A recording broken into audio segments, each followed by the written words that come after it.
This is Kevin Conroy, the voice of Batman. This is Lauren Lester, the voice of Nightwing. And you're listening to the DCAU Review. Hosted by Cal and Liam. Streaming at DCAUreview.com. And on your favorite podcast app. Welcome, everybody, to episode 382 of the DCAU Review. I am one of your hosts, Cal. With me, my good friend, brother, and our other host, it's Liam. Liam, we are continuing here with one last review of the new Batman adventures for the month of December before we take our little holiday break next week. But before we do, we get to review one of the more memorable and classic Joker stories with this week's new Batman Adventures episode. That's right, and it's maybe one of the most memorable of the whole TNBA run here. Certainly a classic. We'll have lots to talk about in voice acting and all of our other categories when we cover the very memorable Joker's Millions. That is right, Liam. And before we get into covering Joker's Millions, which originally aired here in the United States on February the 21st, 1998, we will get to the official IMDb synopsis for this week's episode, which is, of course, brought to you by buymeacoffee.com/DCAU review, the best way to support the podcast. Head over to buymeacoffee.com/DCAU review if you want to become a supporter of the podcast. You can become a one-time supporter of the podcast and send over a donation, a thank you, a well wish, a Christmas gift, a New Year's gift, a birthday gift, whatever it is, however you want to send it over. You can become a one-time supporter of the pod, or if you want to become a more regular supporter of the podcast, you can become a monthly supporter of the podcast. The monthly supporters get a list of wonderful perks that we offer them. Every single level gets perks, but the top tier level of Super Friend gets you all of the perks, which includes my favorite perk. That is, if you're the Super Friend level, you get to ask us a question about the episode we're reviewing and hear your answer. Hear an answer to your question right here on the air for the podcast if we select your question that week. So head over to buymeacoffee.com/DCAU review and consider giving us a one-time or becoming a monthly supporter of the podcast. Whichever you choose, we invite you to please support the podcast today at buymeacoffee.com/DCAU review. And this is the synopsis for Joker's Millions, which is written by Paul Dini, based on an original comic book by David Verne and Dick Sprang, directed by friend of the show Dan Reba, music by Lolita Ritmanis, and animation by Coco and Dong Yang. And that synopsis reads as such. A destitute Joker unaccountably inherits a fortune from a hated rival, only to find out the hard way why. The sentence structure is off. End a sentence with a Y. I was going to say, you can't end a sentence with Y. That sounds weird. Yeah, it's like ending it with who, what, or where. Just doesn't quite work. So, yeah, poor sentence structure. I do appreciate the word destitute. That is it's a fine synonym for broke. However, the rest of the sentence kind of let us down. Maybe a D. Maybe barely a passing grade on a college course, and definitely not passing in any other of your school levels. So please see us after class, IMDb synopsis writer. But Liam, we will get our own synopsis here for this episode. So we open things up here with Joker and Harley Quinn are robbing an electronics store or something. I don't know if it's supposed to be a store or a convention, but either way, they are robbing it blind of modern technology. They've got everything: DVDs, they've got laptops, they've got gigantic televisions. They have it all here. So the Joker and Harley are doing their best to get away with a bunch of stolen paraphernalia. However, the Dark Knight, and is there a nickname for Batgirl? Robin the Boy Wonder, Batman's the Dark Knight. Does Batgirl have a moniker? That's a good question. That's our action item for the week. Hit us up. There's got to be some comic book cover. I was gonna say Maiden of Might, but I think that's Supergirl. I don't know if The Dark I don't know if Damsel? Batgirl Like, has. what is she? Like, what is her? Mm, That makes her seem far less formidable than she truly is. So I don't know. hmm If there isn't one, send us your ideas for your favorite. What could be Batgirl moniker? But anyway, Batgirl and the Dark Knight are there to foil the clown Prince of Crime. The Joker is able to get away after a shootout. He's able to trick Batman, or at least temporarily distract him. Miss me. Hey! Quick, more bullets. Sorry, Puddin', that was the last clip. You know how expensive they are. Sounds like someone turned off your cash flow. If it's a flow you want, I'm happy to oblige.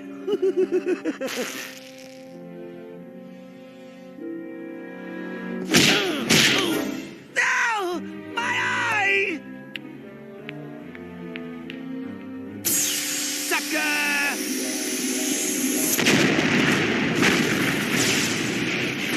Come on! After Batman punches him in the face, a smoke bomb drops out. The Joker feigns that it's his actual eyeball that falls out, which is a great gimmick. He's able to distract, and then the eyeball ultimately explodes, thus allowing the Joker and Harley to get away. Once they are in their car, which sounds like it's pretty worse for wear, as it sounds like it's close to breaking down, the Joker says that's quite the disaster that they experience, asking Harley to pull out the loot so they can determine what they made off with. Well, that was a complete fiasco. If we weren't so strapped for cash, I'd never have touched this job. Give me the loot. Don't you have it? Me? You were the last one to... I thought I told you to get gas! We're broke, remember? What was I supposed to do? Fill the tank, shoot the guy, and drive off? Mm-hmm. Now you tell me. As the Batmobile shows up, the Joker uses his ejector seat to get out of the car. As Harley looks desperately for her ejector seat, the Joker calls back that he only had enough money to install one ejector seat in their car, thus allowing him to get away, but Harley is taken into custody and back to Arkham Asylum. And then we didn't mention it, but you did mention that this is written by Paul Dini, but this is the Paul Dini of Paul Dini episodes, if there ever was one. Joker goes back to his apartment where he runs into his landlord, who mentions that he's 2 weeks late on rent, calling him Mr. Kerr. Joker doing nothing to disguise his identity, by the way, just walking in full Joker gear, no mask, no hat, nothing, just walking in the front door there. The attendant, beyond mentioning that he's late on rent, mentions that a letter came in the mail. So the Joker goes into his shoddy apartment. It's run down, it's musky, it's dirty, it's dusty. It's got Bud and Lou, the two hyenas who are there to greet him, but are clearly very hungry. Alas, the bitter jest of fate. The once mighty Joker without 2 nickels to rub together. Yeah, you're hungry, I'm hungry. Do me a favor and eat each other, will you?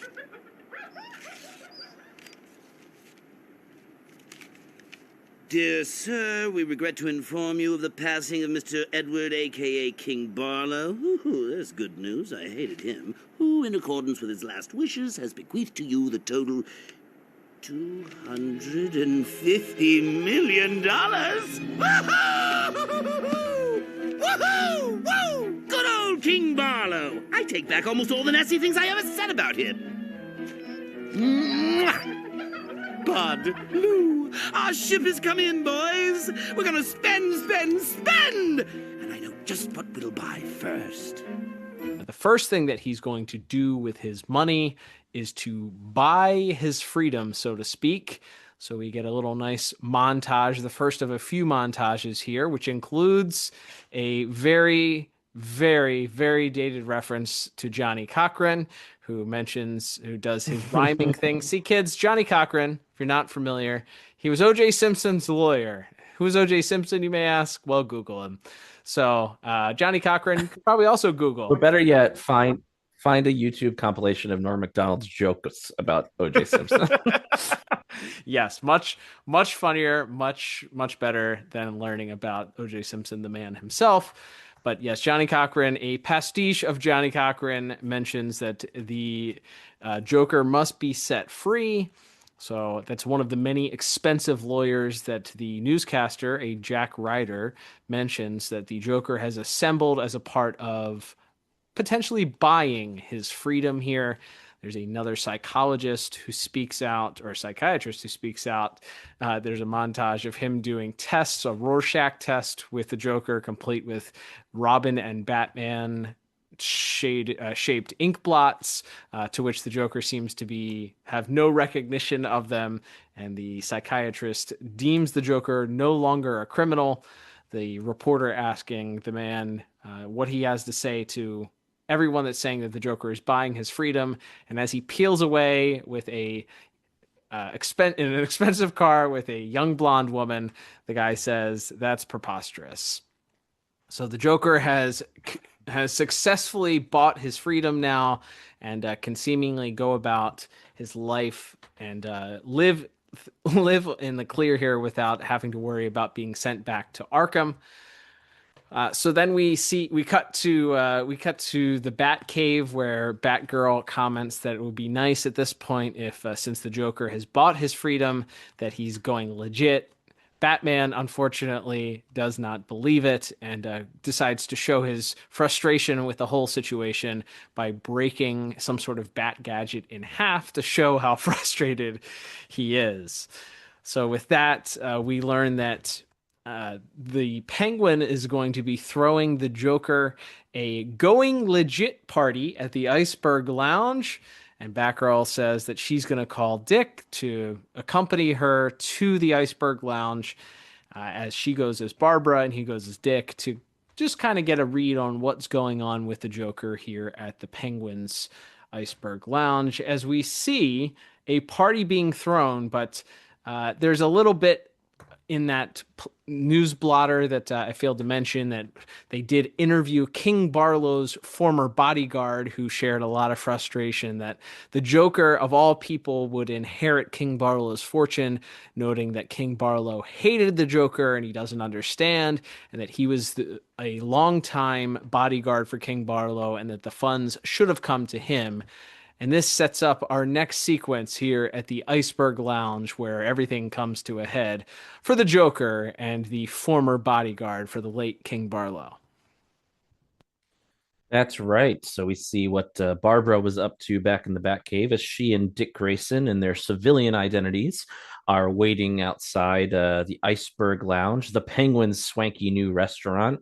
And we see that they're waiting to get in, though the Penguin is telling everyone to disperse, as no more people will be let in for because they're having this private party for the Joker. However, Barbara Gordon uses her Nepo baby powers for good. You sure the Joker's inside? Penguin's throwing him a going legit party. Sorry, we're full up tonight. Shoo, shoo. Gee, you'd never think Penguin would turn away the police commissioner's daughter. Egad, Gordon's brat. My dear Miss Gordon, how nice to see you. Welcome, have fun, and by all means, send the bill to me. Thank you, Mr. Cobblepot. Lousy little freeloader. As we see Penguin and Joker toasting to their newfound riches, as the Joker, according to him at least, has no plans for any kind of greater scheme here. He's just rich and loving it, and he and Penguin toast to that sort of revenge. And speaking of revenge, that's when King Barlow's ex-bodyguard comes storming in with machine guns, just declaring that he may not have gotten any money from the king, but at least he can make sure that the Joker won't get to spend a dime of it either.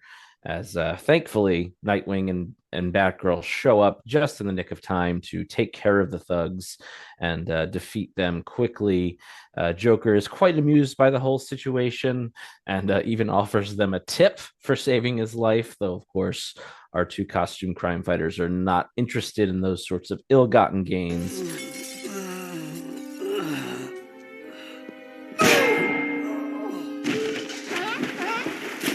Well done, kiddies. We were trying to save innocent lives. You're just an unpleasant bonus. Be that as it may, your grateful Uncle Joker wants to thank you. Here, stick this in your piggy banks.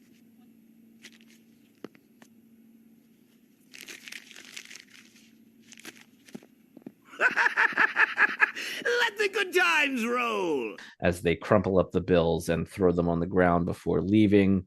And the Joker declares, "Let the good times roll," as we get a very fun montage, which I'm sure we'll talk more about in visuals and later. But as we see the Joker enjoying his funds in various ways, he's on the golf course, nearly running over Bruce Wayne and some girl on the golf course in his cart as he goes speeding by.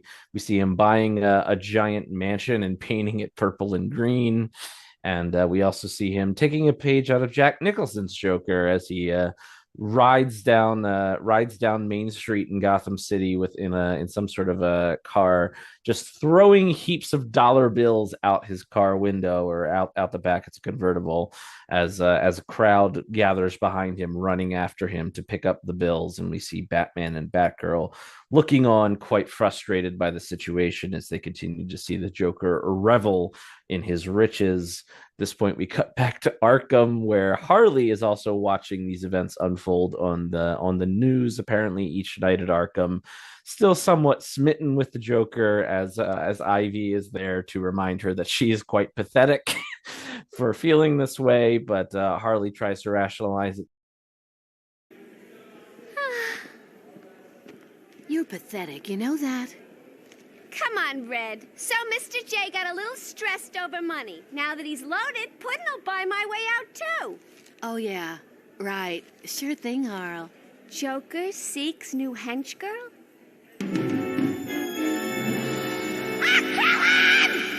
Get the reveal that Joker is apparently not choosing to free Harley using his newfound big money lawyers, and has instead decided to outsource the position.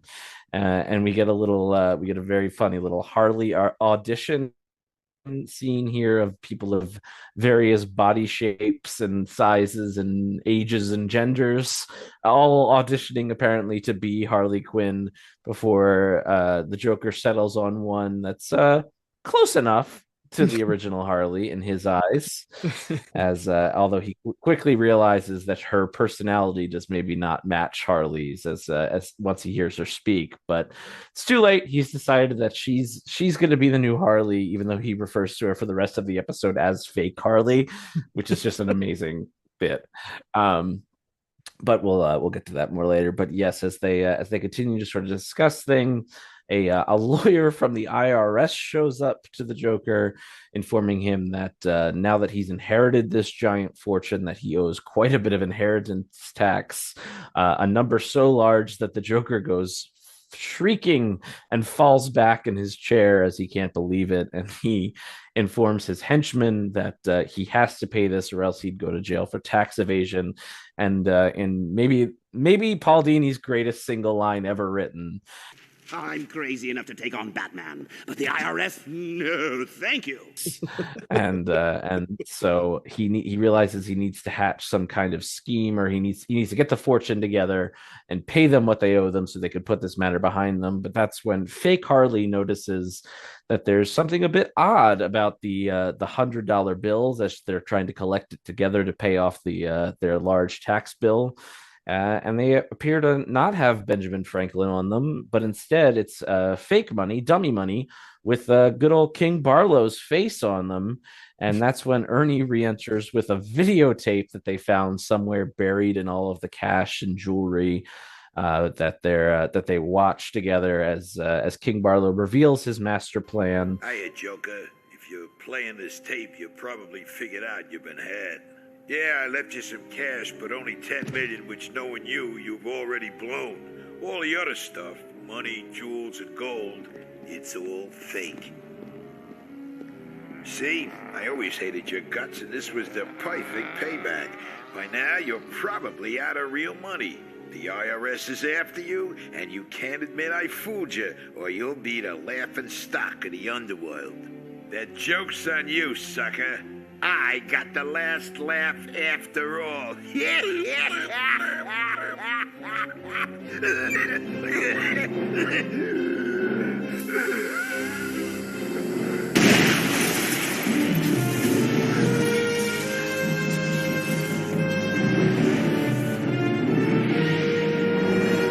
Realizes that as he and Ernie discuss that they need to come up with some sort of scheme, although as Joker points out, it can't be a classic Joker gag. He has to somehow try to pull off a bit more of a covert operation, and he puts that into play by utilizing once again the Iceberg Lounge.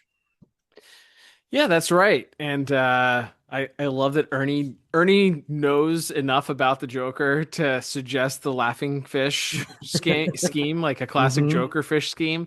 And the Joker says, well, why don't I just tell Batman that I'd done it then at that point? So obviously the Joker wants to maintain his fresh, clean record that he's just paid so much money for without sacrificing his riches. So as you mentioned, the Iceberg Lounge once again comes into play as we cut to Bruce Wayne, who has showed up to the Iceberg Lounge himself.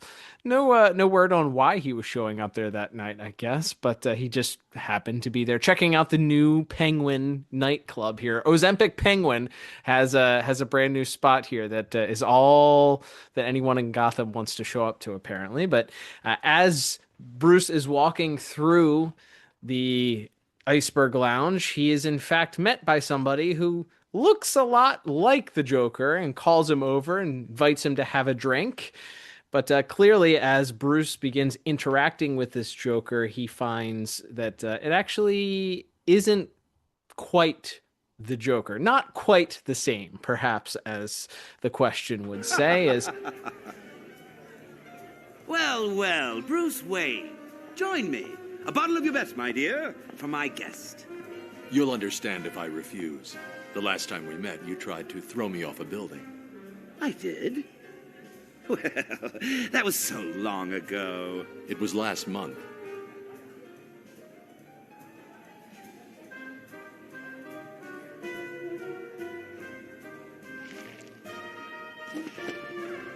Well, gotta be going. And as Bruce begins to stare down at this Joker, he begins to sweat bullets, and the back of his hand comes across his brow, wiping off makeup, which reveals his skin underneath of it. And then this Joker excuses himself, and that leads Bruce to follow him to the bathroom. But he's going to have a little conversation as we learn that this is Ernie, as we get a shot in the stall, who is saying that the dressing up as the Joker is really getting to him. And he looks up and sees a shadow, and who's standing over the stall but the Dark Knight. No peace in this stall for poor Ernie, who's sitting on the john, can't even get a second there. And Batman accosts him and demands to know what the Joker's plan is. The door is locked, and we see the Penguin and a few of his girls from the Iceberg Lounge outside the bathroom, hearing a lot of commotion going on. Why the disguise, Ernie? Where is he? I don't know what you're talking about. He can't threaten my guests. Let me jog your memory.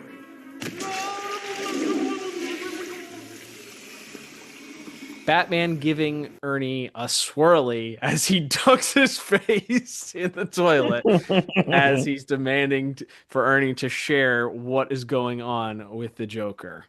So from there, we cut out to the Gotham Harbor, where we see a large shipment that appears to be taking place there of armored cars being loaded onto a ferry. Once the armored cars are loaded onto the ferry, the guards are immediately attacked by some men with guns that have gas bombs attached to them or gas grenades attached to them, knocking them out, rendering them unconscious. And then stepping out of the shadows, it is, of course, the clown prince of crime with two of his men. He remarks that there's no way that this could be traced back to him, that he did none of his usual gimmicks, no laughing gas, nothing that could trace it back to him. And so he goes to the armored car and picks out or opens the door. And we see that who is driving the boat, by the way, as there is some troubles on the water during this time. But fake Harley, who remarks that it was not in the job description for her to be the captain of a gigantic sea vessel. No laughing gas, no grins, no way Batboy can trace this back to me.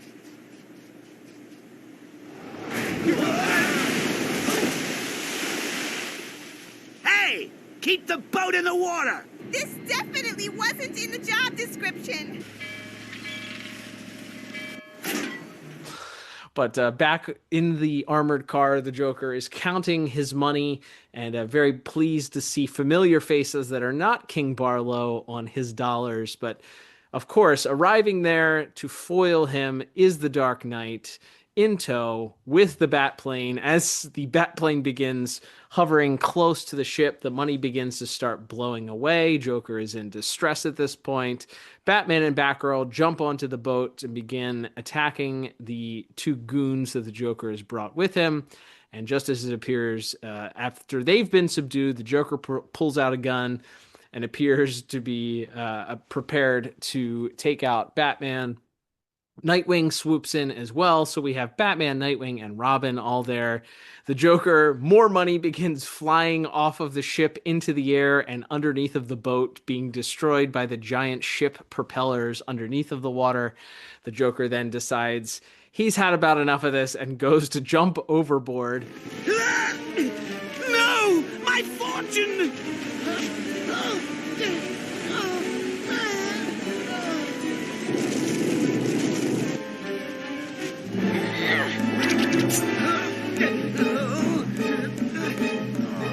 Don't be stupid. You can't save that money. I don't want to save it. I want to go with it. And he's brought back on board. And at this point, the jig is up. He is Batman gets to get the last laugh here as he mentions that maybe the Joker at this point needs to contact those expensive lawyers again, as Batman flips a quarter at him and says, "Here, the phone call is on me." And then we get a little bit of a funny postscript, of course, for the episode, as fake Harley is loaded into the paddy wagon, and the Joker is as well. We see the Joker coming to the acceptance portion of him losing all of this money, saying it's just money. And as he sits down and is loaded up and loaded out, as the truck pulls away with him in the back, we see a officer that's in the back of the wagon with him, who steps out of the shadows. And who is it? It's real Harley. Okay, get him out of here. After all, it's only money. So I'll let the taxpayers foot my bill again. Besides, it'll be nice to see the old gang. One of them's dying to see you too, Puddin'. Harley? The one and only. You don't know how happy I am to see you. Welcome to the club. Now, baby, I can explain. Ow! No! That's the end of our episode. All right, Liam. This is an episode that I have seen a lot. I think we talked about when we were previewing it on last week's episode, that this is an episode I think just most of these new Batman Adventures episodes got played over and over again because of how few there actually were and how many Saturdays that the Kids WB ran the new Batman Adventures. So I'm very familiar with this episode. I have not seen it in several years, but beat for beat, I could probably have told you this without rewatching the episode here. So it's very fun. It's very funny. I was concerned because of how familiar I was with it, I would not enjoy it. And that couldn't be further from the truth. I greatly enjoy this. It is a wonderful piece of of entertainment. I laughed, I cried. It's a great it's a great Joker showcase. It's everything that you want from a Paul Dini written episode, a comedy episode from Paul Dini. It's goofy, it's wacky, there's incredible one-liners that we'll talk about some of the delivery that Mark Hamill has in just a little bit here, but it all works together really, really well. The plot in and of itself is, of course, it's a little bit ludicrous that the Joker is going to be living in an apartment in Gotham City down on his luck. However, as continuity experts would note, this isn't the first time that the Joker has mentioned he's got money problems, as his failed attempt to kill Superman for $1 billion didn't go so well from Lex Luthor. So it would make sense that he's down on his luck and still needs money here. So it kind of fits into the continuity of everything. We even get a line referencing World's Finest here. So it all fits in here. And as we established way back in The Last Laugh, the Joker has never been one to spend his money wisely, as he's done things like spend extravagantly on gigantic garbage scowls filled with Joker trash. He's also spent money on giant blimps with his face on them, or cars that are painted with his face all over them. He's done it all. We've seen him spend lavishly, and this is the consequences of his actions at this point, and it is funny as all get out. I really love this episode. I mean, yeah, it's a blast. I too, like, I remembered a lot of the lines, but again, just hearing the delivery fresh was still a joy. Going back into it, well, again, like you said, we'll talk about voice acting later, but yeah, just like the concept of a Joker story, it's funny to me. It also makes other things about the things we take for granted about these shows funny too, because that implies the Joker was paying rent when he was in like an abandoned warehouse or whatever, and or the Laughco toy factory. Like, somebody still owns that building, and he was like subleasing it from someone. Like, and now he can only afford this crummy apartment. Like, that's so funny to me as a concept. I mean, we've talked recently about how we need the episode about supervillain brokers and and just to figure out who's paying, how these folks manage their money after they rob banks and stuff like this. But it's it's such a funny Joker story, and the way it kind of plays out is great because of ultimately he does the wrong thing at every turn. Like, he gets this like one in a billion basically chance to completely start his life over.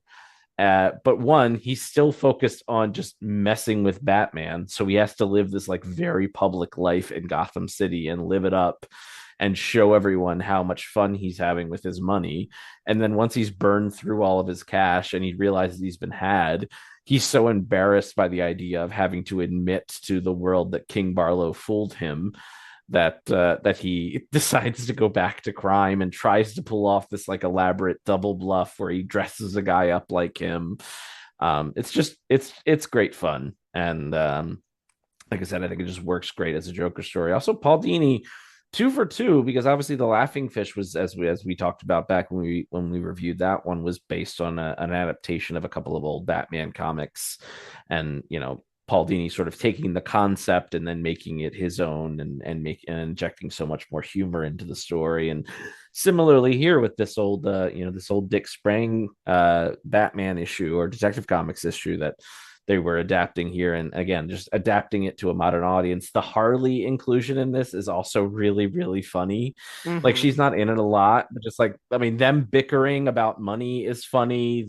Her getting left behind for the umpteenth time, and then briefly snapping out of her devotion to him so that she doesn't break out of jail so she can go off on her own. She breaks out of the jail so she can sneak into the back of a police cruiser and beat him up. Like, and the way that's kind of almost played like the end of, like, I don't know, a Honeymooners or I Love Lucy or something. It's like, it's a horrible psychotic Joker Harley version of that end, but like the husband and wife, like, the husband gets caught doing something stupid by the wife at the last minute and has to finally come clean about it in just the most Joker and Harley way is a delightful way to end the episode as well. So it's just, It's fantastic. It's I think in the short list of funniest episodes in the whole DCAU, and for that reason, I had to give it. I thought I had no choice but to give it a 10 out of 10 for my plot score. Yeah, I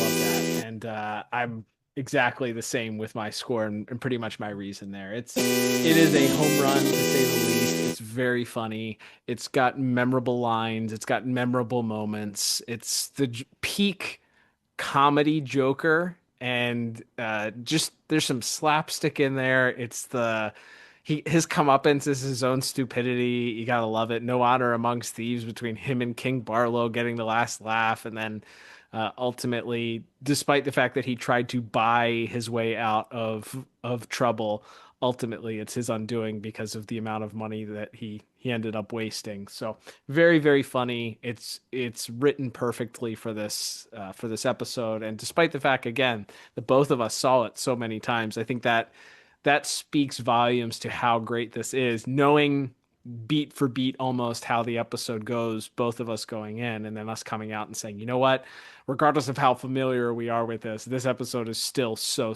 funny, even under that critical lens. So kind of not surprising that we both gave it 10s, I feel like. All right, Liam. Well, that will take us to our next category, which is going to be visuals and animation. And as you mentioned at the top, friend of the show, Dan Reba, responsible for directing this week's episode. Paul Dini, as we've mentioned already, wrote the episode. And then the animation services from Coco and Dong Yang. You did, of course, mention that the original story came from Detective Comics number 180 in February of 1952 for the same story. And also, would be remiss not to mention the DCAU wiki mentions that story was likely inspired by a story called Brewster's Millions, which came along in the early 1900s as a novel and then was probably most known as a Richard Pryor movie in the 1980s. So Richard Pryor, huge comedian for many, many years, obviously. Superman 3's own Richard Pryor right here showing up as I mentioned here. But yes, all of that there. But talking about this episode, Liam, as far as Coco and Dong Yang, so we talked last week a lot about the animation and visuals from TMS. They did that whole episode on their own. Please check it out in the archives if you have not listened to our review of Never Fear with artist Jordan Gibson. That was last week. That's in the archives at DCAUreview.com and on your favorite podcast app. We're back here with Coco and Dong Yang, which means things are a little bit more, I would say, stiff. Things are a little bit more square, a lot less anime influenced here with our animation. So with that being said, a week after watching a really, really amazing animation and visual episode, let's talk about your thoughts on animation and visual this week. Absolutely. So one thing I will say, as you alluded to our review with Jordan, how much we loved the visuals in Never Fear. Going back to one of these Coco shows is like it is a step down. Thankfully, this is not like a super action heavy episode. So again, it's more, it almost more plays like a Looney Tunes to me than a or an Animaniacs maybe is more appropriate for the era. But so it has to me, like the best stuff in this is the more comedic stuff, the montage of him doing all this rich guy stuff where they're painting the mansion and he's throwing the money out the back of the car. I really love the bit where they show the psychiatrists like there's a voiceover about how the psychiatrist subjected him to the most rigorous mental testing imaginable, and he's just holding up cards with the different Bat family members' logos on them, and Joker's just kind of shrugging his shoulders and then looks into the camera and smiles like he's like, "That's it." Yep. I like that's a great gag. There's a bit where Joker tells the tax accountant, "Oh, sorry, the hench girl role's been filled," and then he leans back and kind of breaks the fourth wall. He leans like Bugs Bunny. He leans into the camera and goes, and quite nicely too. Like there's such a like a Looney Tunes and kind of screwball comedy feel to this episode, and I feel like that's the bit. There's one comedy bit during the Harley audition scene that we've maybe on the short list of the clips we've sent each other the most over the years from the DCAU. but we can talk about that in a second. But even like also a bit that I don't think I realized until this time is that fake Harley is like a bit more buxom than regular Harley. Like that, and I was like, that's why he accepts her. Like he just thinks she's hot. Like Right. that's the whole reason he approves her. And because it's cheaper, as we talked about. But yeah, it's like that's like a funny little like sight gag to throw in there.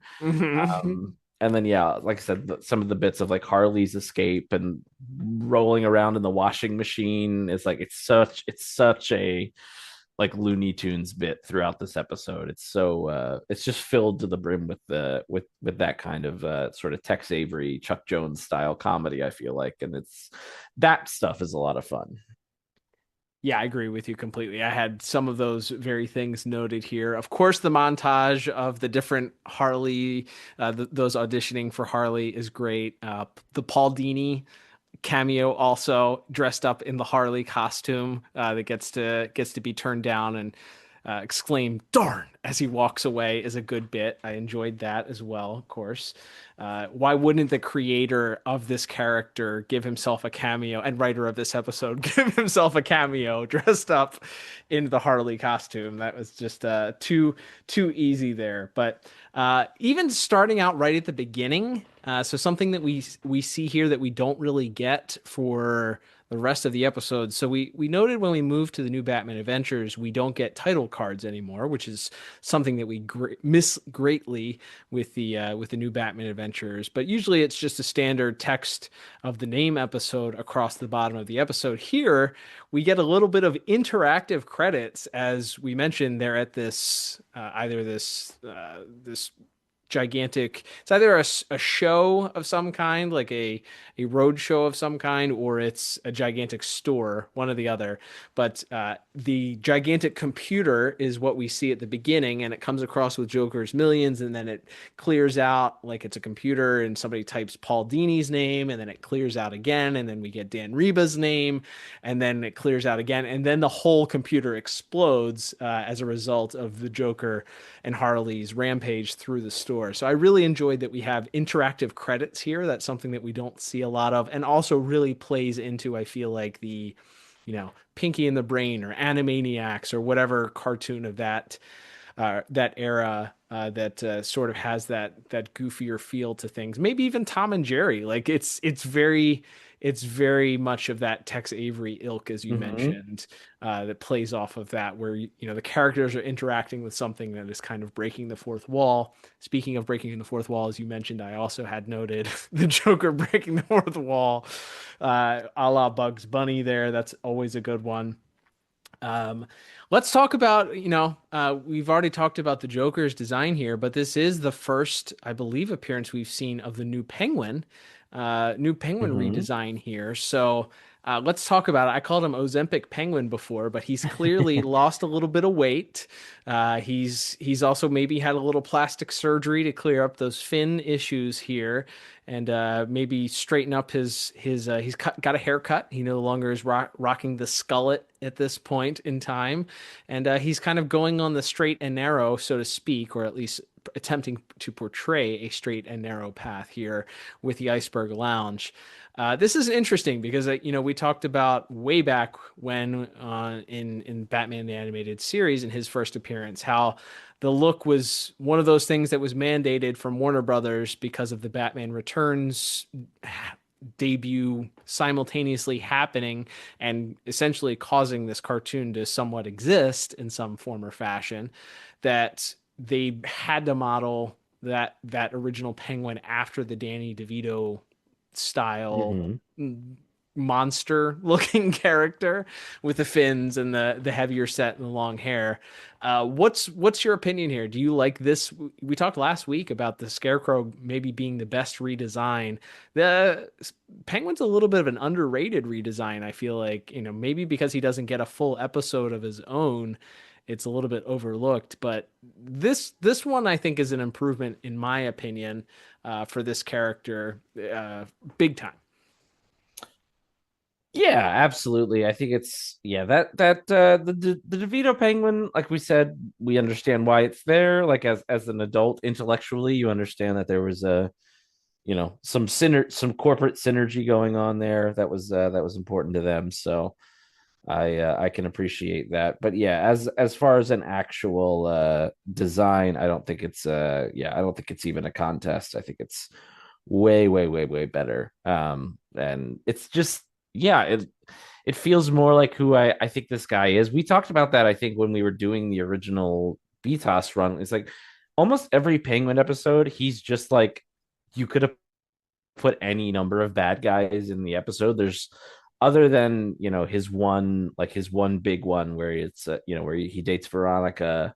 Like every other episode, he's just like he's the bad guy. You could have plugged anybody in. So I think also just I love the concept more of him being like a slimy like kingpin type more than like a guy who's robbing banks and holding trick umbrellas and all that stuff. Like that's fun, but it's also kind of a one note gag. So I feel like this TNBA run to me always felt like, okay, now we finally figured out how to use the Penguin in a way that's interesting. So yeah, and then yes, visually I think he's way more it's very much in with his original Dick Sprang, I believe, designed the character originally. So yeah, this is way more way more to my taste and to how I see the Penguin as opposed to the DeVito version as we've talked about before. Is it's not my gag. It works for a Tim Burton film. I don't think it works for this more like timeless the past but the future world of the DCAU. So definitely happy to have a better Penguin design as well. And I guess we've already talked about the Joker redesign, so we don't have to waste much time on that. But yeah, overall, I think it's fun, and I think, like I said, it's not as strong animation wise as the episode we did last week by far, but it does have some great visual gags and some great background stuff too. The Joker's like weird little hideout where he has this big throne has like giant Scrabble pieces on the ground that say like stall and kill, I think. And so some of the backgrounds I think are really great in this one. The dirty old apartment that has like these like crooked photos of sad clowns on them to illustrate that he's down on his luck is a great gag. So a lot of great visual gags overall. So for all those reasons, I gave visuals and animation a pretty strong 7 out of 10. Nice. I went 1 point higher. I went with an 8 out of 10 for my score. I also really enjoyed it. I love the gag at the beginning. Also, again, one of the more quotable lines that we have quoted our entire lives since we see since seeing this episode originally. But when the Joker gets punched and he feigns injury to his eye and he screams "My eye!" and the smoke bomb or the smoke grenade comes out of his eye and drops on the ground. I love that bit. Again, it's one of those things that unnecessarily catches Batman off guard. Like he actually punched him so hard that his eyeball fell out. But again, and then the Joker obviously, spiking the football that he got Batman to fall for it is great. But some of the other things, like that opening bit where they're really establishing how down on their luck they are. The Joker goes to squirt his acid flower at Batgirl, and he just gets this little pitiful dribble that comes out of the flower. I thought that was a great gag. One of the things that made me cackle is when the Joker goes to his celebratory Gone Straight party, he has the hyenas with him. He has Bud and Lou with him, and they're sitting in front of his table and they're licking sticks of butter. They're just eating butter. Oh man, I was cackling at that. I thought that was really good. The sequence where the Joker gives the dollar bills to Batgirl and Nightwing, and they both crumple them up in sync and throw them back at the Joker is done well. And then that little montage where the Joker's going around playing golf and buying his mansion and all of that little montage made me laugh. Also, always a very memorable moment there as well. And then the who can't help but cheer at the end when Harley gets her revenge on the Joker, and she gets to beat the tar out of him with her nightstick in the back of the police van. Also, I thought that was a great way to end the episode. Very funny, even though you don't see the violence, just like you don't see the violence of Batman giving Eddie the swirly. It's implied enough with the sound effects that it really drives it home and makes it funnier. So. Yeah, all of those reasons, 8 out of 10 for me. So some pretty high scores, despite not being TMS certified here. We are still giving pretty high scores here for visuals and animation. All right, Liam, let's move on to our next category, which is going to be music. And Lolita Ritmanis is responsible for the music for this week's episode. Interestingly enough, this episode shares a musical cue with one of the worst episodes in the history of the DCAU. And I believe one of the worst episodes, Bruce Timm's least favorite episode of the DCAU, Superman's Pal. Believe it or not, that sequence of the Joker going through his montage, as I just mentioned, buying the mansion, playing golf, chasing Bruce off the golf course, almost hitting him with the golf cart, and then throwing the money in the streets of Gotham. That musical cue is also played in Superman's Pal when the girls are like trying to chase Jimmy Olsen down after he's become famous, and Superman's Pal. So there's an unfortunate reason to put $1 in the bad episode jar right there for mentioning that episode. However, the rest of the episode, as far as music is concerned, we don't get a lot of the traditional Joker theme. We don't get a lot of the Batman theme. We don't get the Nightwing theme. We don't get the Batgirl theme. We get some tension building music when the bodyguard attempts to kill the Joker and kind of the commercial break that comes to that. And then when we come back from the commercial break, there's some tension building music there. And as there's some music that's played at the end as Harley begins to beat the Joker. There's some classic Joker music stylings there, not the exact Joker theme, but close enough. But other than that, it's very dialogue heavy. I don't think anything is bad in the episode. I think because of the amount of dialogue that is relied upon and our vocal performances for the episode, the music sort of laid back here and wasn't asked to do as much. So for all those reasons, I gave it a 6 out of 10 for my score. Not bad. The music montage will always play in my head. The piano with the strings playing over top of it is very memorable. It's a good earworm, but it does share that unfortunate designation with Jimmy's Pal. Any musical notes that I or Superman's Pal? Did I miss any musical notes, Liam, that you wanted to mention? The only one I want, there's a very dramatic tone when Joker realizes he's been had when he shoots the TV.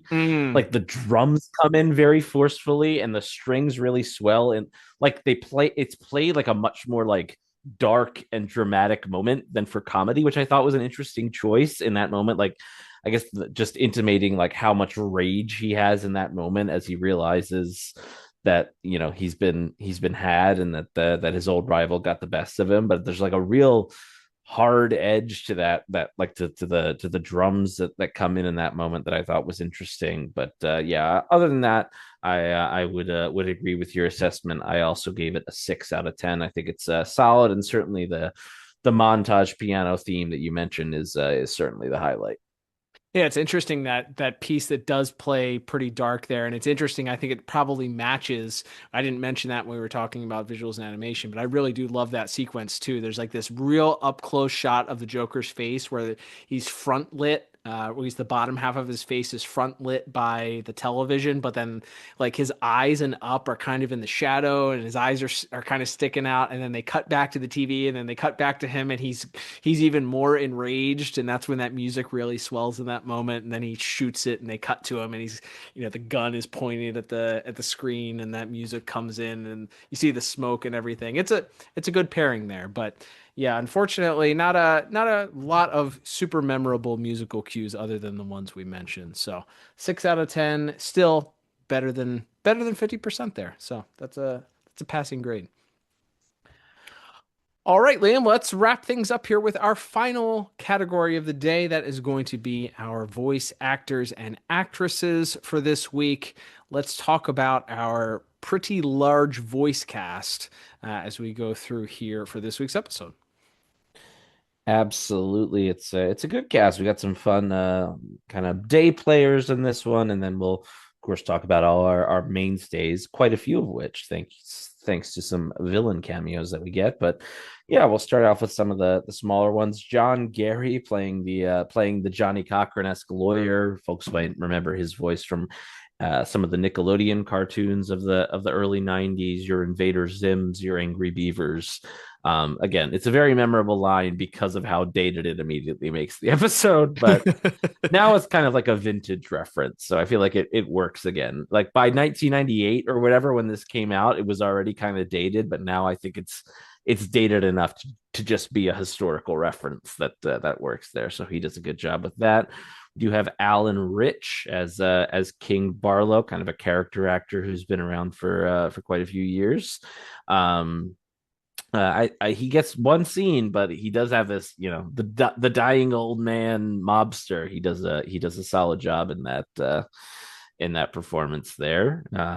Elsewhere, we have Jeff Glenn Bennett as Jack Ryder. Again, just a little foreshadowing that this guy's out there in the universe for his eventual turn. No spoilers, but we'll be talking about him in greater detail later on when we get further into DNVA. And then playing Ernie is Sam McMurray, who is I think one of those, like, if you saw his face, you'd probably recognize him guys. A lot of, one episode of Law and Order here, one episode of this show here, but he's good because there's basically just because he's bouncing a lot of the dialogue off of the Joker in this episode as like his kind of weird right hand man that he's established here, and then ultimately he gets the worst end of an interrogation from Batman. But he's got some pretty funny lines when he's like, why don't you just do the laughing fish again? Like, I think he's kind of solid, and he also has to calm Joker down from shooting fake Harley in the back of the head, which is a funny gag as well. So as part of the ensemble, he does a good job. Yeah, what's interesting too is that he plays other DCAU roles. He's got quite a different on his Rolodex. He was Pierce Chapman, who's Veronica Vreeland's hoity-toity friend. So he's got like a very different tone with that. And then he plays Harry Tully, who's Warren McGinnis's mole inside Wayne Powers that ultimately leads to that kind of passes off the information to Warren McGinnis that ultimately gets him killed. So he ends up coming back and doing other voices. I feel like that have quite the different variety here for what he sounds like. Here he's kind of just like a clueless gangster guy. So yeah, but his little bit there, especially when he's in the bathroom stall trying to like give himself a pep talk and then it gets interrupted by Batman is really good. And then of course his interaction with the Joker right before that, where he's, trying to convince him to run a new scam and how, why is he so worried about the IRS, all of that. So yeah, there's some good interaction that he has with Mark Hamill. So a solid performance there by Mr. McMurray, who is a DCAU veteran of these kind of small character bits. Mm-hmm. And speaking of some 90s television shows, playing fake Harley is Maggie Wheeler. And if you didn't, you will immediately know this voice if you are among the millions and tens of millions, if not billions, of people who have watched a little sitcom called Friends, one of the biggest hits of of that era of television. As she plays the character Janice on that show, I think she dates like 2 or 3 of the men on that show, and then would just become this like recurring kind of bit player that they, as they built out some of the supporting cast more, that they would just run into at inopportune times. And she has this very loud, Brooklyn accent, and she's got this kind of nasally, squeaky voice, and the laugh. The laugh. Drown the kids and shoot the neighbors. We've got a winner. Oh, thank you, Mr. G. I promise I'll be the best Harley ever. Maybe I should have hired a fat guy.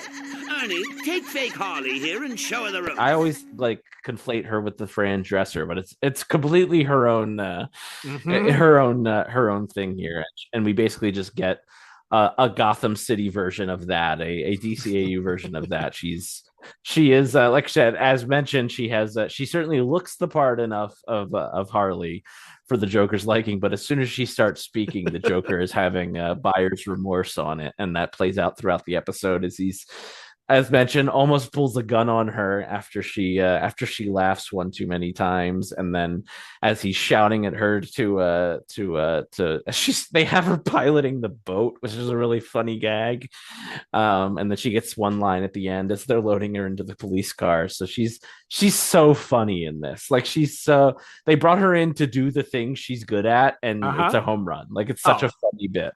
Yes, absolutely. They were like, if somebody is going to play the replacement for Arlene Sorkin, she has to be like a parody almost of Arlene Sorkin's Harley Quinn, which is what this sounds like. It sounds like somebody doing a bad impersonation of her, which is what you want the fake Harley to be.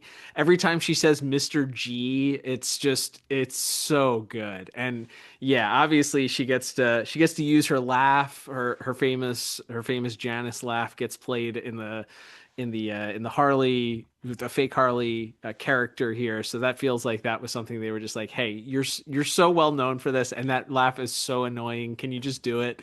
Can we just have that be the laugh for this character?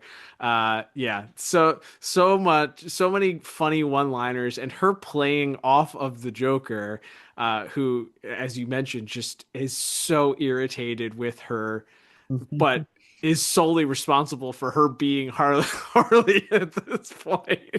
It just adds additional comedy. The bit that we'll have, some of the lines that Mark Hamill has to her and about her are so good. So yeah, she's unsurprisingly very fantastic in a role that was almost quite literally, I would assume, made for her. Absolutely, yes. Andrea Romano certainly understood the assignment as far as getting an annoying fake Harley into the episode. So she's great. Apparently, Miss Wheeler also did the landlady's voice as well, Mr. Kerr. So she's got a little bit of range to her, because I would not have recognized her as that voice based on how recognizable the Janice voice is. So great job by her. And then, yeah, we got a couple of our other rogues gallery in minor supporting roles. We have Paul Williams as the Penguin, as we mentioned, as we talked about. Love him as this more, refined, at least playing the refined citizen who is now a legitimate businessman. Although there's little bits there that you get, like, him standing outside the bathroom as Batman's interrogating Ernie, or when he's mumbling to himself about how Barbara's a freeloader. Like he's still got that cynical edge to him. But I do like I said, I also think Mr. Williams' voice better suits this version of the Penguin a lot more than the crazy long-haired, fish eating weirdo from the old version. I feel like this is the more refined gentleman, just with like the evil side underneath. Yeah, he's good. Yeah, of course he's good.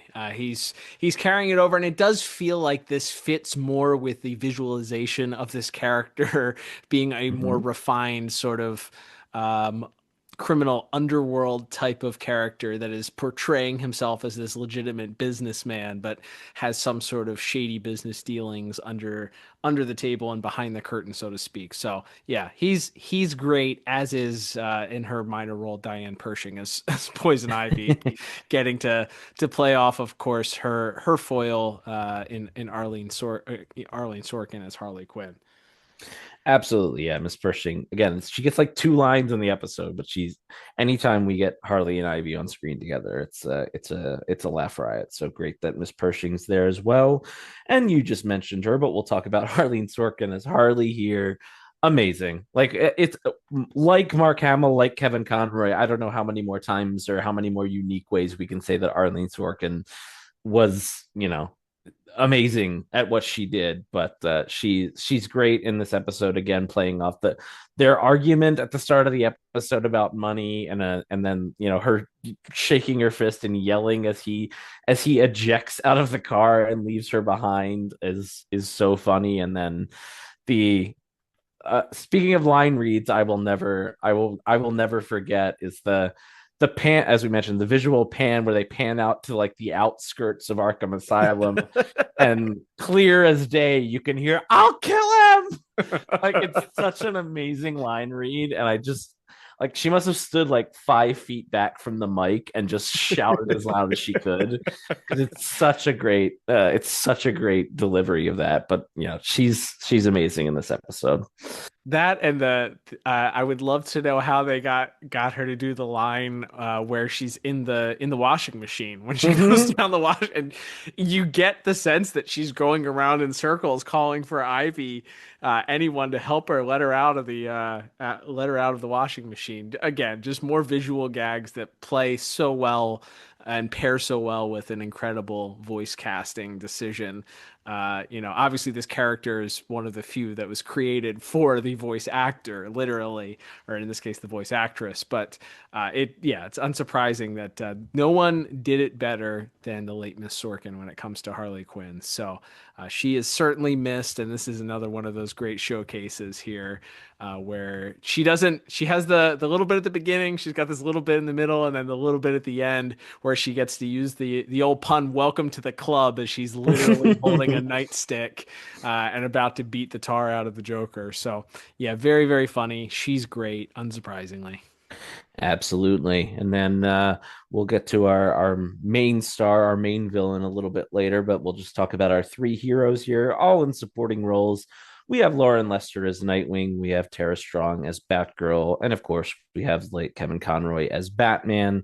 They're all good. None of them have great lines. I think Kevin Conroy probably has the best bits in the episode, which is when he first encounters Ernie dressed as the Joker and is just deadpanning him about how the Joker tried to murder him a month ago is great. And then the as mentioned, the "let me jog your memory" followed by the toilet sound is like a Hall of Fame bit of this episode. One of, and a sneaky dark horse pick for maybe one of the better Batman moments from at least from the TNBA era. But yeah, our heroes all do a good solid job, mostly just there for exposition and to move our plot along. But yeah, Mr. Conroy got a few good shots in there with the Ernie scene, at least.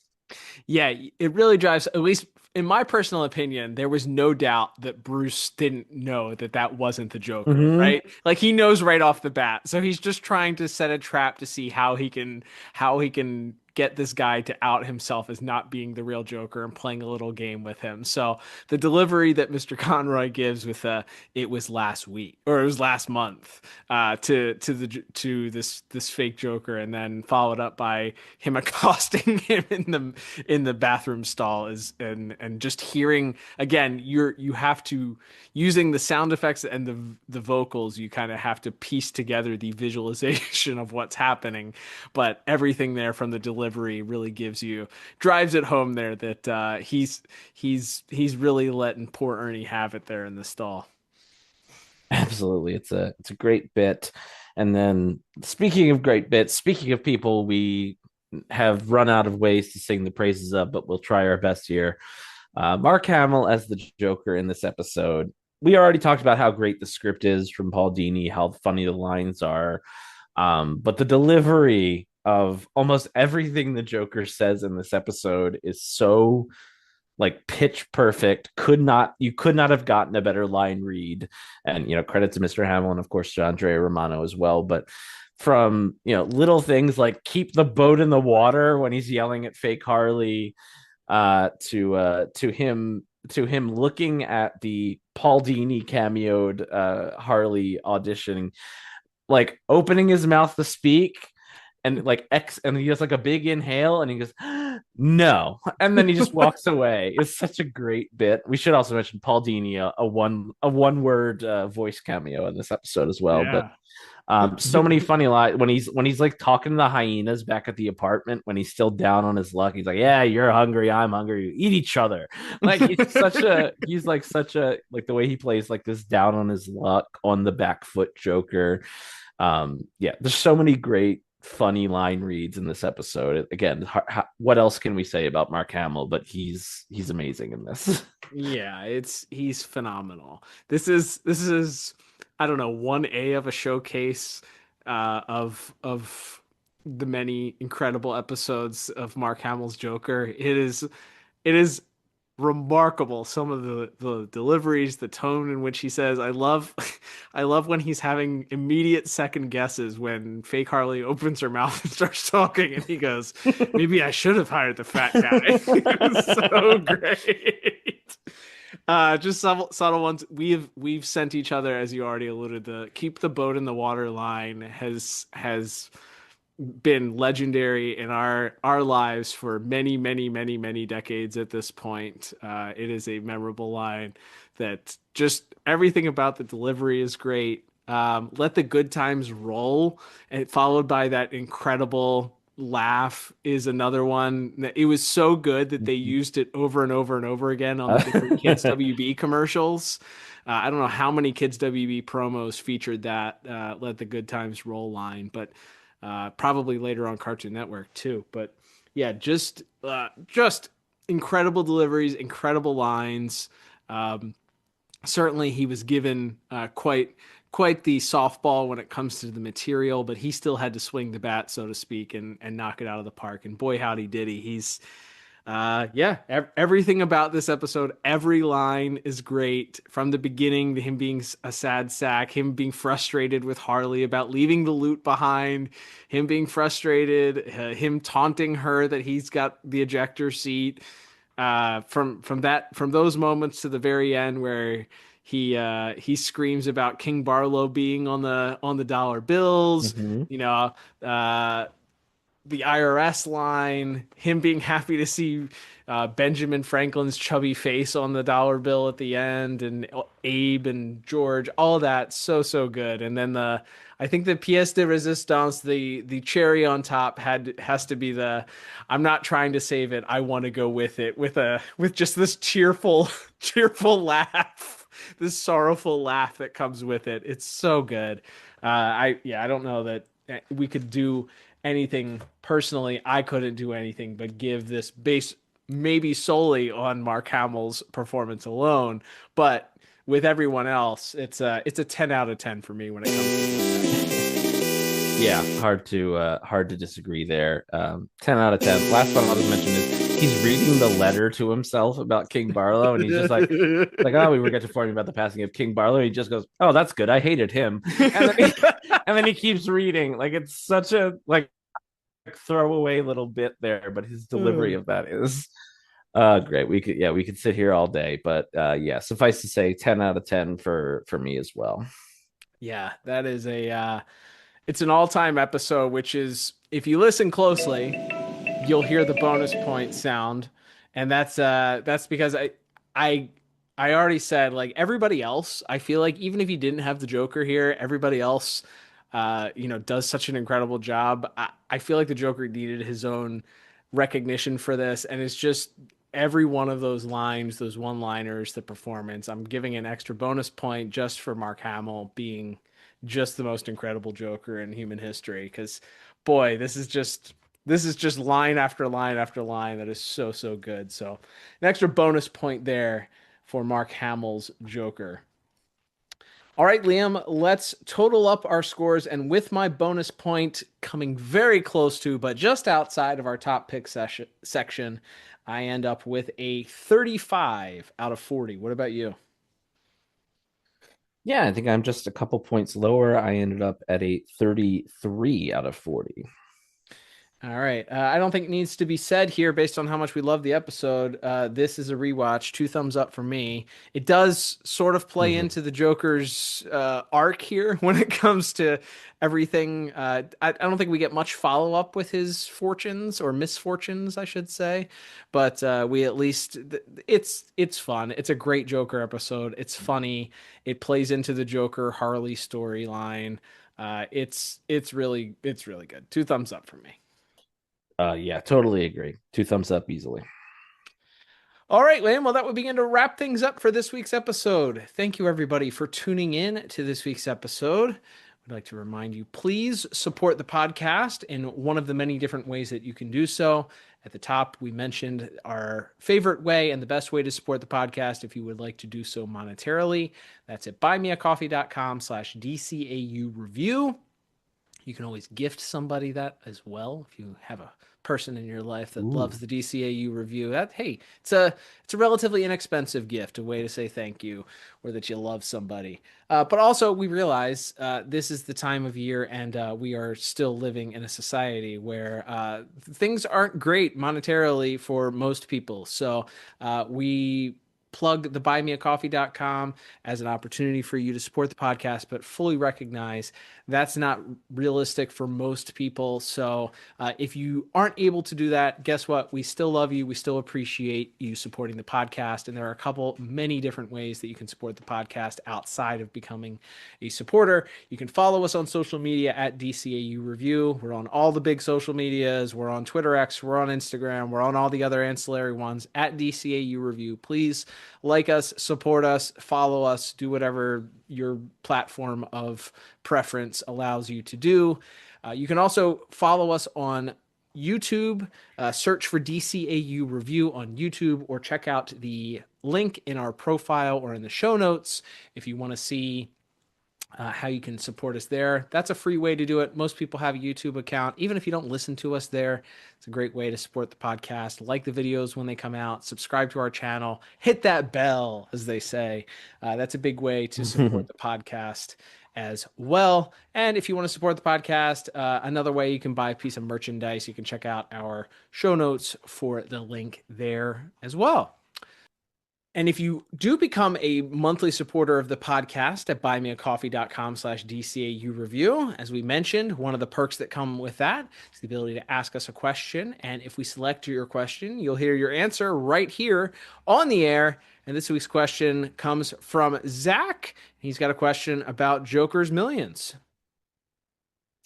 That's right. And Zach's question is, would you have liked to find out how Joker survived that Lex Wing crash in back in World's Finest? As mentioned, this does kind of play into continuity because they talk about World's Finest in this episode. So it's not as if we're pretending that event didn't happen in any way. So would we have liked to have found out? Sure. I mean, that could have been fun.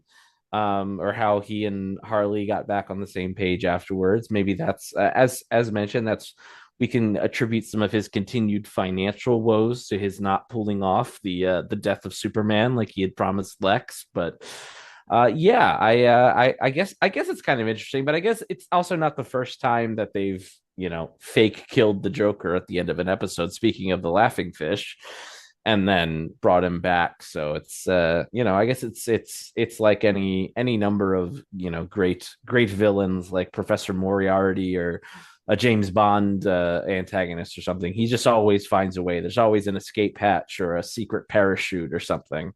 I don't know. Maybe there was some other escape pod or something on the big flying wing. What do you think? Yeah, I mean, I think it's fun to think about, something that could have been filled in with a tie-in comic if they so desired to do so. Mm-hmm. It's one of those things that I just kind of always chalk up to it's a cartoon and they're not actually going to kill the Joker. It's more or less a way to end the episode without having the same resolution of, all right, well, Batman's going to take the Joker to jail now or to Arkham Asylum now. You get that a few times. Certainly this is an episode where he gets hauled off to Arkham Asylum at the end. But some of the episodes you just kind of want to leave open-ended or have a bit of a variation to the resolution there. So I'm okay with it not being explained. I do think it's, of course, fun though to think about. He did have like 8 parachutes on when the wing was headed to the ground. So I'm going to assume that maybe he just got popped out one of the front windows or something like that, and ended up being able to pull his parachute. Heck, maybe one of those parachutes got hooked on one of the buildings that it was flying past. Actually, it was headed into the water, so I don't know. Maybe it got hooked on like the mast mast of a sailboat that was passing by, and just hilariously, he's kind of hanging up there and had to be cut down by somebody who didn't know who he was, or maybe a friendly seagull chewed through the straps of the attached parachute. I don't know. But yeah, fun things to think about and question, though. So great question from Zach. And if you want to join Zach and the other supporters that we have, head over to buymeacoffee.com/DCAU review and support our podcast today. Liam, as we mentioned at the top, this is our final new episode, at least standard episode, of 2025, as we will be taking a break from our standard reviews for the Christmas holiday, believe it or not, already next week. So a couple of things that you can do in the meantime. There is a playlist out there if you want to listen to some DCAU review Christmas classics. We've reviewed several different, of course, we've reviewed Christmas with the Joker. We've done a commentary for Christmas for the Joker that you can listen to as we watch it. We've done Holiday Nights. We've done the what's the name of the Static Shock? Frozen Out. We've done Frozen Out, the Static Shock Christmas holiday episode. We've done Batman the Brave and the Bold, Invasion of the Secret Santas episode. We've done Comfort and Joy. We've done a lot of these episodes. So all of the DCAU holiday episodes, Bullet for Bullock is on there too. Don't forget that little holiday adjacent episode as well. So they're all there in the playlist. We'll tweet that out, post that this week in case you don't have it saved. It's on Spotify. You can, of course, go find those episodes on Apple Podcasts as well. But we will also be dropping a very special bonus episode next week, Liam, where we will be doing the thing that we do when we have a bonus episode these days, and that is looking at one of the wonderful DCAU tie-in comics, all featured. And of course, there have been multiple issues that cover the holiday season. Speaking of DCAU holiday episodes, we have an episode where we talked to Kevin Altieri about the Batman Adventures holiday special and his contribution to that issue as well. So, Liam, let's talk to the good folks at home about what we'll be reviewing for our very special holiday episode. That's right, Cal, and we're kind of keeping with our theme here since we are reviewing the new Batman Adventures this month. We're picking, as mentioned, a DCAU holiday tale from the comics this time, and we're picking out a one-shot special that was done, written by Paul Dini, just like today's episode was, with art by DCAU frequent collaborator Rick Burchett. That is, of course, a Batgirl Adventures #1, as Batgirl and Harley are actually, I believe, forced to team up on a wacky holiday adventure. So, looking forward to talking about Batgirl Adventures #1 as our special holiday episode and our last episode of the year next week. It's going to be a fun one, Liam. Looking forward to checking that out with you. But until then, I'm Cal. And I'm Liam. And we'll talk to you on the next episode of the DCAU Review. Adios.